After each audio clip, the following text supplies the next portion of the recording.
Alright, on this 22RE, got the chain back in, got it all prepped to put the cover back in. I use high-tack spray, front and back side of the gaskets.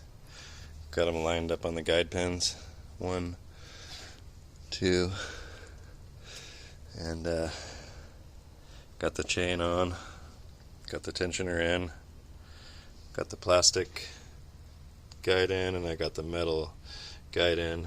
And the metal guide uses Allen key bolts instead of the original bolts. And gonna slide that timing cover in. Got a little ultra gray silicone on the bottom, and gonna smear a little bit along the top and get her sealed up.